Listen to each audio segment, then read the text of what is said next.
السلام علیکم ناظرین۔ امریکہ نے جاپان کے شہر ہیروشیما پر پہلا ایٹم بم گرایا جس کا نام لٹل بوائے تھا۔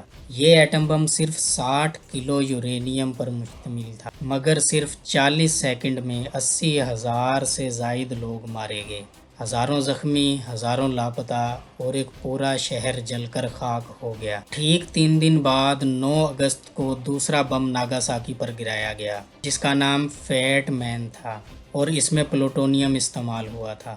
یہ دونوں حملے آج تک دنیا کے واحد نیوکلیئر بم حملے ہیں، اور تب سے دنیا کو اندازہ ہوا کہ ایٹم بم صرف ایک ہتھیار نہیں بلکہ قیامت کی ایک جھلک ہے۔ اب سوال یہ پیدا ہوتا ہے کہ ایٹم بم آخر ہوتا کیا ہے اور یہ کیسے اتنی تباہی مچاتا ہے؟ ایٹم بم کیسے بنتا ہے اور کیوں ہر ملک ایٹم بم نہیں بنا لیتا؟ آئیے دیکھیں گے اس کے پیچھے کی سائنس کے آخر یہ کیا پروسیس ہے جس سے ایٹم بم بنتا ہے۔ تو اس دلچسپ ویڈیو کو آخر تک دیکھیے۔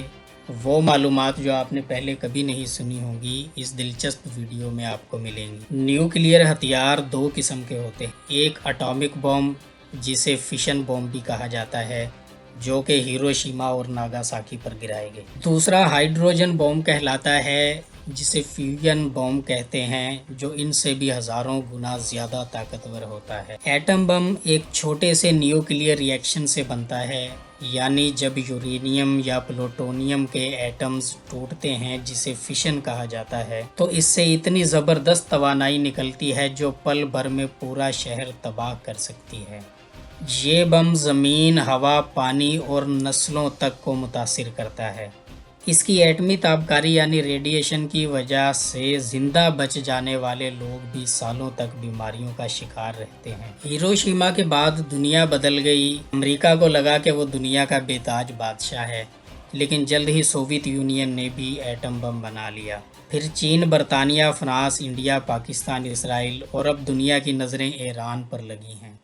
تو سوال یہ ہے کہ ہر ملک ایٹم بم کیوں نہیں بنا لیتا؟ اس کو سمجھنے کے لیے ہم دیکھیں گے کہ یورینیم کیا ہوتا ہے اور ایٹم بم بنانے میں اس کا کردار۔ یورینیم ایک قدرتی دھات ہے جو زمین کے نیچے موجود ہوتی ہے۔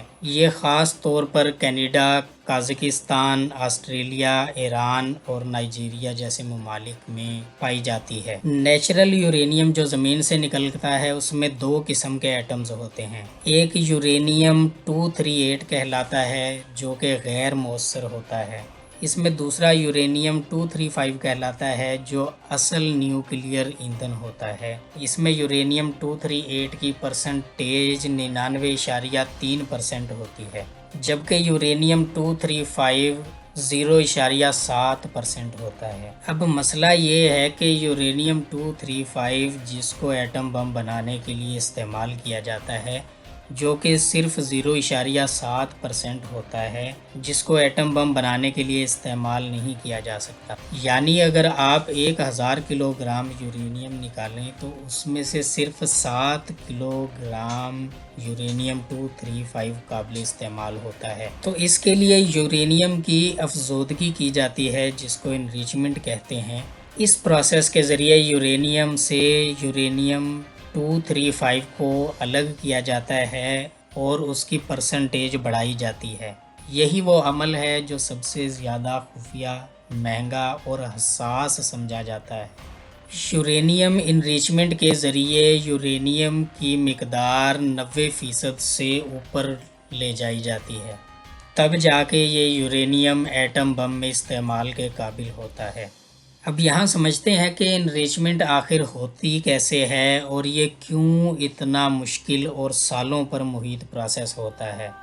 اس کے لیے جو طریقہ استعمال کیا جاتا ہے اس میں قدرتی یورینیم کو پہلے UF6 گیس یعنی جسے یورینیم ہیگزا فلورائڈ کہا جاتا ہے اس میں تبدیل کیا جاتا ہے تاکہ وہ سینٹریفیوجز میں استعمال ہو سکے۔ اب اس گیس کو ایک سینٹریفیوج مشین میں ڈالا جاتا ہے۔ یہ مشینیں بہت تیز رفتار سے گھومتی ہیں۔ ان کا RPM 60,000 سے لے کر 1,00,000 تک ہوتا ہے۔ یہاں یہ بات قابل غور ہے کہ یورینیم 238 اور یورینیم 235 ان میں بہت تھوڑا فرق ہوتا ہے۔ یہی وجہ ہے کہ اس میں یورینیم 235 کو الگ کرنا ایک خاصا مشکل کام ہے۔ جب یہ سینٹریفیوجز گھومتی ہیں تو یورینیم 238 کو باہر کی طرف دھکیل دیا جاتا ہے اور پیچھے یورینیم 235 درمیان میں رہ جاتا ہے۔ اس پروسیس کے لیے سینٹریفیوجز کو ایک چین سسٹم کے ذریعے جوڑا جاتا ہے جسے کیسکیڈ سسٹم کہتے ہیں۔